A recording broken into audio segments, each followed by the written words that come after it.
तुम लक्ष्मी बन, तू काली बन, पर कभी ना बुर्के वाली बन। देश में बहुत जिहाद चल रहे हैं, लव जिहाद, लैंड जिहाद, थूक जिहाद। पहले ये लोभ लालच देकर, प्रेम दिखाकर, झांसा दिखाकर के हिंदुओं की बहन बेटियों को अपने झांसे में लेते हैं। इनका मंसूबा, इनका उद्देश्य ही है सर तन से जुदा करना।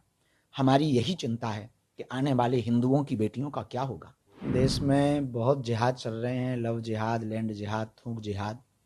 पहले ये लोभ लालच देकर, प्रेम दिखाकर, झांसा दिखाकर के हिंदुओं की बहन बेटियों को अपने झांसे में लेते हैं, प्रेम जाल में फंसाते हैं। बाद में जब इनके मंसूबे पूरे नहीं होते हैं तो उनको मौत के घाट उतार देते हैं।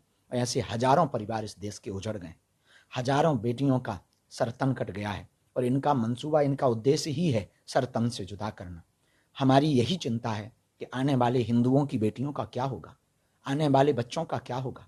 न बच्चे सुरक्षित हैं, न संस्कृति सुरक्षित है, न सनातन सुरक्षित है। इसी चिंता में हम दिन रात अनवरत हिंदुओं को जागने की अपील कर रहे हैं, उनको प्रार्थना कर रहे हैं, गांव गांव जाकर के उनको जगाने के लिए पदयात्रा कर रहे हैं। और यह क्रांति जब तक हमारे तन में प्राण है तब तक तो हम प्रयत्न है हमारा कि यह क्रांति अनवरत जारी रहे। यही हमारी प्रार्थना है। अब भी नहीं जागे तो कभी नहीं जाग पाओगे। इसलिए हम सबको अब जाग करके, हम एक किसी गायक ने कहा था, तू लक्ष्मी बन, तू काली बन, पर कभी ना बुर्के वाली बन।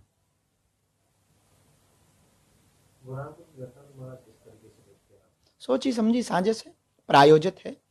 उनको इस प्रकार की समझाइश दी जाती है। उन लोगों की ऐसी मानसिकता ही है, कुंठित मानसिकता ही है, और वो इस प्रकार से हिंदू बहन बेटियों को टारगेट करते रहते हैं अनवरत। हर जगह देश के कई कोनों में ये खबरें मिल रही हैं।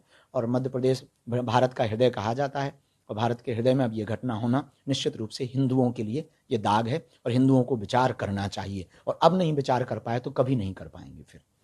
महाराज, फांसी की सजा की मांग की जा रही है इसको लेकर। बिल्कुल देनी चाहिए, बेझिझक देनी चाहिए। ऐसे लोगों को यदि फांसी दी जाएगी तो आने वाले कालांतर में ऐसी घटनाओं पर रोक लगेगा, वो कोई भी हो। हम ये कहना चाहे कोई भी हो, क्योंकि एक बेटी का जब घर उजड़ता है तो वो उसका पूरा परिवार बिखर जाता है। क्या बीत रही होगी उनके पिता पर, क्या बीत रही होगी उनके भाई पर, क्या बीत रही होगी उसकी बहन पर, क्या बीत रही होगी उसकी आत्मा पर। तो हमें लगता है कि यदि फांसी का प्रावधान होगा तो आने वाले समय में जल्दी से ऐसी घटनाओं पर रोक लगेगा।